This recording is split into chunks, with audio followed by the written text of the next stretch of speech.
Good morning, students. In today's lecture, we would be discussing about the tympanic membrane. So, what is tympanic membrane? Tympanic membrane is a thin, translucent partition. तो ये membrane जो है ये partition की तरह काम करती है और सेपरेट करती है एक्सटर्नल ईयर को from the middle ear. Light easily pass हो सकती है through this membrane. It is also known as eardrum or myringa.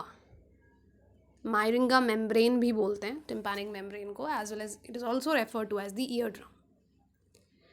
Shape है इसकी, it is oval in shape and the measurements are 9 into 10 mm. Surface की अगर हम बात करें, दो सरफेसेस हैं tympanic membrane के. The outer surface, which is also known as the lateral surface, and the inner surface, which is also known as the medial surface. So outer surface वो होगा जो face करेगा towards the external auditory meatus. So this would be the outer surface. This is the external auditory meatus. This is tympanic membrane. This is the middle ear cavity. These are the ear ossicles, the small bones in the middle ear cavity. So outer surface is concave and it is lined by thin skin.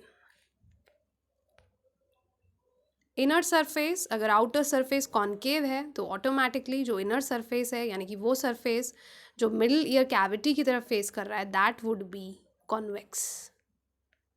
So जो ear canal की तरफ face कर रहा है, external auditory meatus की तरफ face कर रहा है, that is concave. That is the outer surface or the lateral surface. And जो surface middle ear cavity की तरफ face कर रहा है, that is convex. और जो दूसरी सिग्निफिकेंस है इस इनर सरफेस की, मीडियल सरफेस की, इस पे अटैचमेंट होता है handle of Méliès. Méliès is a one of the ear ossicles. Year में मिडिल ईयर के अंदर, मिडिल ईयर कैविटी में 3 ऑसिकल्स हैं, 3 छोटी छोटी बोन्स हैं which are refer to as ear ossicles. This is the malleus, this is incus and this is stapes. So malleus का जो हैंडल है, जो वन ऑफ द पार्ट्स है मेलियस का, it is attached to this inner surface और ये almost इस surface के सेंटर पे चला जाता है.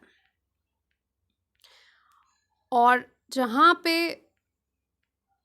मैक्सिमम कॉन्वेक्सिटी है इनर सरफेस पे, जहाँ पे मैक्सिमम कॉन्वेक्सिटी है, जहाँ पे इस मेलियस के हैंडल का टिप अटैच हो रहा है, that is refer to, that point is refer to as अम्बो.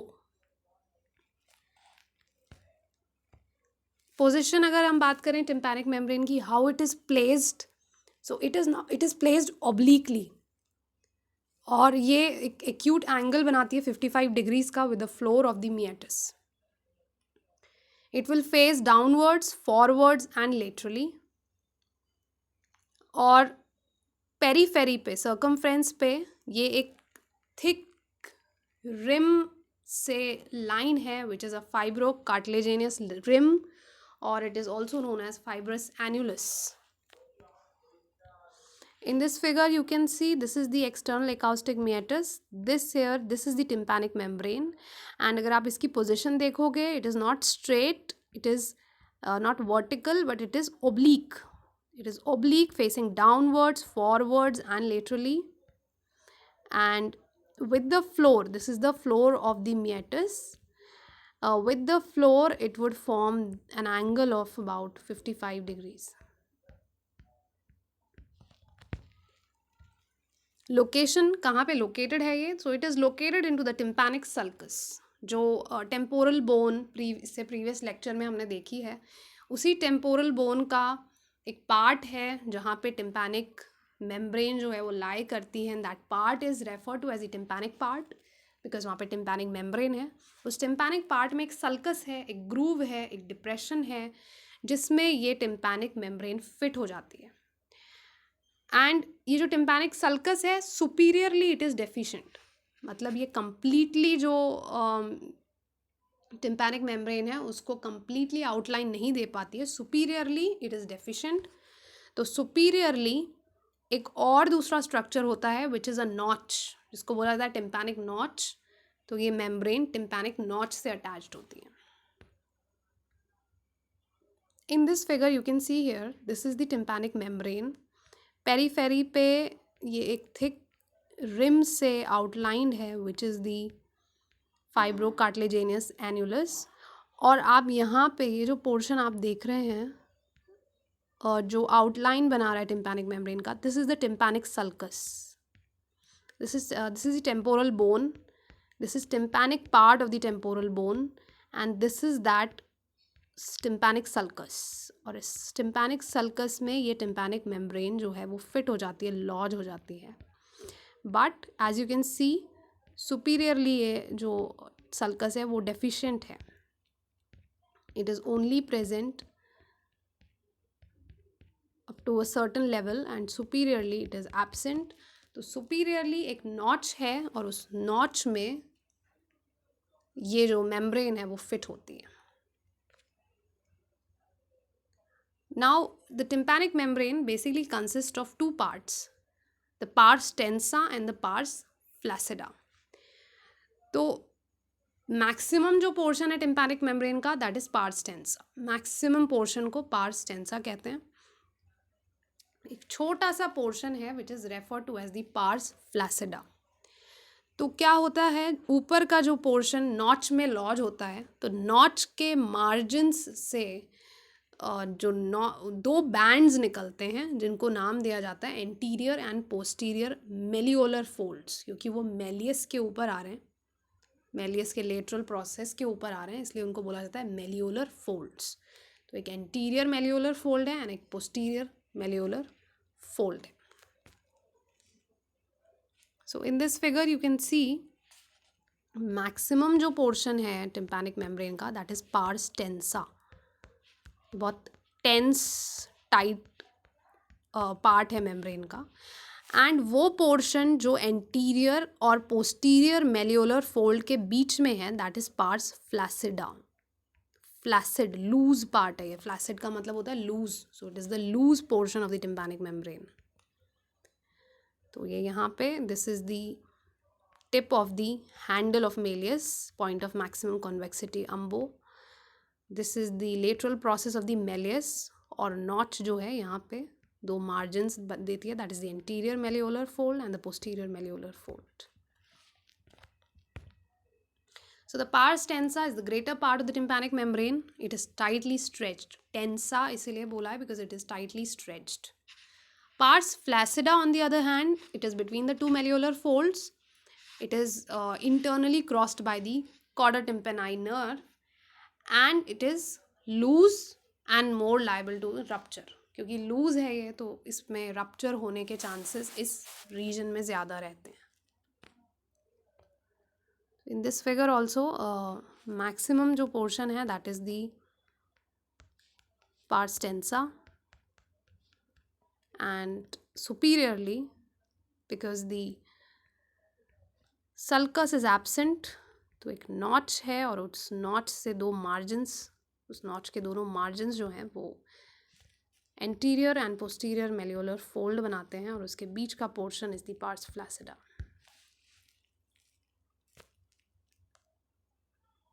एक और सिग्निफिकेंट पॉइंट है टिम्पैनिक मेम्ब्रेन से related and that is the tensor tympani muscle. जैसे इस मसल का नाम सजेस्ट कर रहा है, इसका एक्शन है ये बेसिकली जो टिम्पैनिक मेम्ब्रेन है उसको टेंस रखती है, ये इसका मेन एक्शन है tensor tympani. And in this figure you can see here this basically it is the coronal section and this is the tympanic membrane. And यहाँ पे आप देख सकते हो at the handle of the malleus, यहाँ से एक टेंडन है, this tendon is of the tensor tympani muscle, ये यहाँ इंसर्ट होती है at the handle of the malleus. So this is that muscle, this is that muscle and ये basically tense करके रखती है टिम्पैनिक मेम्ब्रेन को, that is the function of this muscle.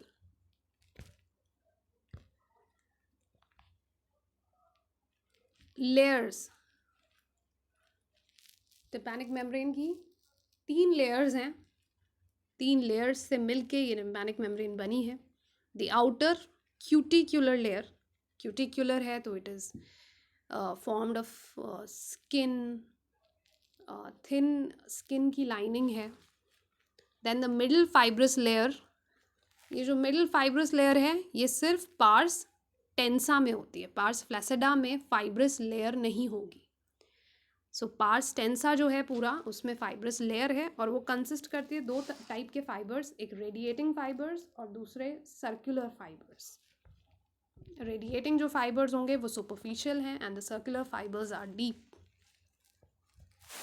So pars flaccida में fibrous layer नहीं है, instead it is replaced by a layer of loose areolar tissue.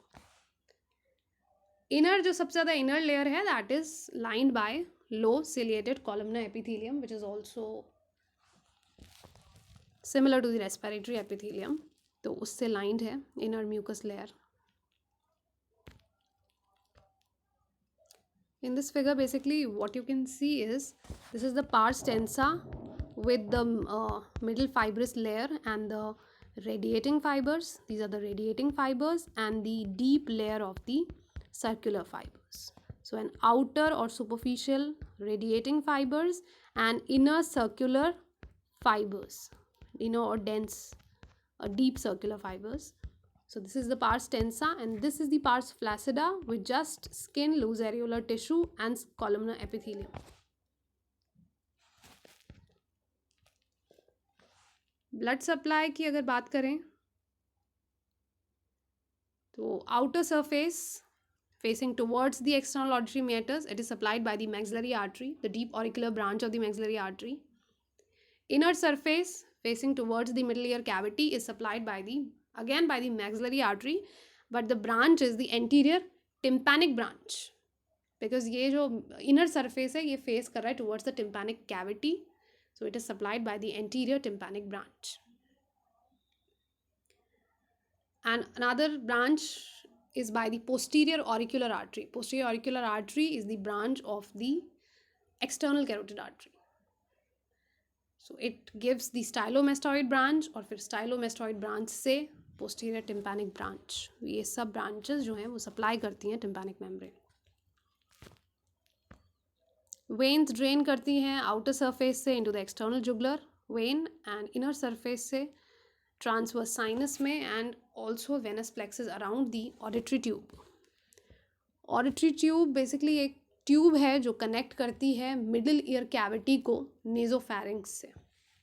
We would discuss that in detail later on. Nerve supply जो है outer surface की nerve supply is the auriculotemporal nerve. Basically इस पूरी membrane को 4 portions में divide किया हुआ है. Anterior, posterior and then anterior is divided further as anterior superior, anterior inferior and posterior is divided as posterior superior and posterior inferior. So anterior inferior जो part है that is supplied by the auriculotemporal nerve and posterior superior part is supplied by the auricular branch of the vagus nerve and also the little bit contribution is by the facial nerve. और inner surface है इसका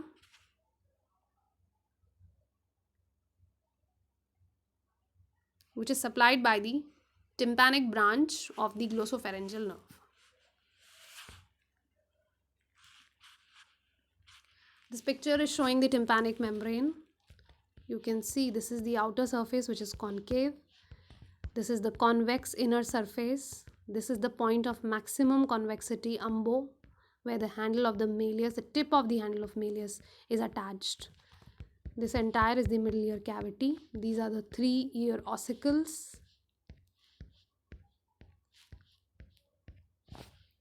And basically जो function है tympanic membrane का, जब sound waves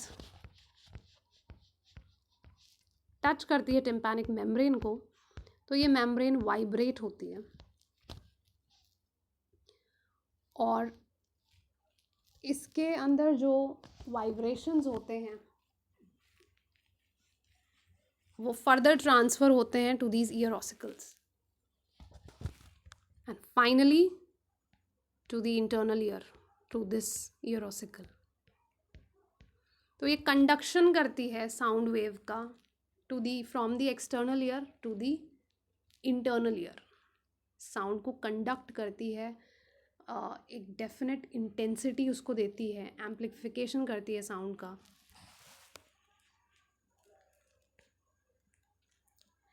लिम्फैटिक्स drained into the preauricular and the retropharyngeal group of lymph nodes. Clinical significance of the tympanic membrane, examination करते हैं हम इसका। लाइट जब हम डाल के देखते हैं तो टिम्पैनिक मेम्ब्रेन को विजुलाइज करने के लिए, तो जो कॉन्केविटी है टिम्पैनिक मेम्ब्रेन की, उसके वजह से कोन ऑफ लाइट बनता है into the antero inferior quadrant, और उस कोन का जो एपेक्स होता है that is at the handle of the malleus. जब हम इल्यूमिनेट करेंगे टिम्पैनिक मेम्ब्रेन को, तो लाइट जब हम पास करेंगे तो हमें जो बैक साइड पे इनर सरफेस पे जो हैंडल ऑफ मेलियस है और जो इनकस है उसका लॉन्ग प्रोसेस, इतना हम विजुलाइज कर सकते हैं through the illumination of the tympanic membrane. In this figure, this is the anterior quadrant, this is anterior inferior quadrant, this is anterior superior quadrant, this is posterior superior quadrant, posterior inferior quadrant। तो यहाँ पे जहाँ maximum convexity वाला जो point है वहाँ से cone of light, this is the cone of light, ये बनेगा जब हम इल्यूमिनेट करेंगे टिम्पैनिक मेम्ब्रेन को, एंड इसका जो एपेक्स है that is towards the handle of the Méliès.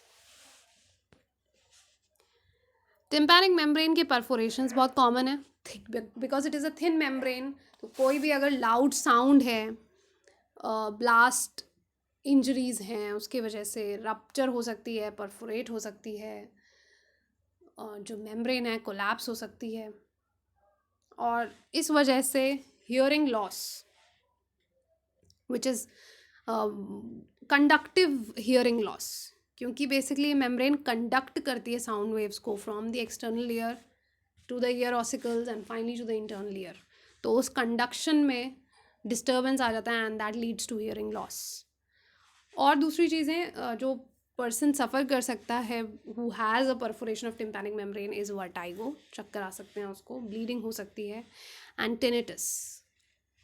Tinnitus एक कंडीशन है जो कॉमनली ईयर के जो डिसऑर्डर्स होते हैं, इसमें पेशेंट को परसेप्शन होता है साउंड का, उसको ऐसा लगता है कि जैसे उसको आवाज़ें आ रही है, बट एक्चुअल एनवायरनमेंट में कोई साउंड होता नहीं है वैसा।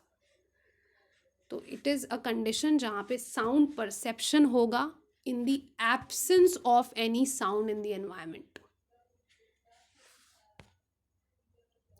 मायरिंगोटमी एक तरीके का प्रोसीजर है जिसमें कि अगर पस है मिडल ईयर के अंदर, तो उसको ड्रेन करने के लिए मायरिंगा मेम्ब्रेन जो है, टिम्पैनिक मेम्ब्रेन जो है, उसमें एक सर्जिकल इंसिशन किया जाता है ताकि ये पस हम ड्रेन कर सकें आउटवर्डली थ्रू दी एक्सटर्नल एकाउस्टिक मीएटस, और फिर फाइनली कॉन्का से इसको बाहर की तरफ हम ड्रेन कर सकें, इसलिए वो इंसिशन लगाया जाता है। और इंसिशन लगाने के लिए जो सबसे सेफ पार्ट है that is the posterior inferior quadrant of the membrane, तो वहाँ पे ये इंसिशन लगाया जाता है। So in this figure here you can see for the purpose of study we have divided this tympanic membrane into 4 quadrants. You can see here these are the 4 quadrants of the tympanic membrane. This is the anterior inferior quadrant जहाँ पे cone of light है, तो इसकी ये significance है। posterior inferior quadrant की significance है कि अगर मायरिंगोटमी करते हैं तो सर्जिकल इंसेशन जो है यहाँ लगाया जाता है। It is supposed to be the safe point or safe location to give an incision, और फिर फाइनली यहाँ से पस को ड्रेन किया जाता है। So this is all about the structure of the tympanic membrane, and thank you so much.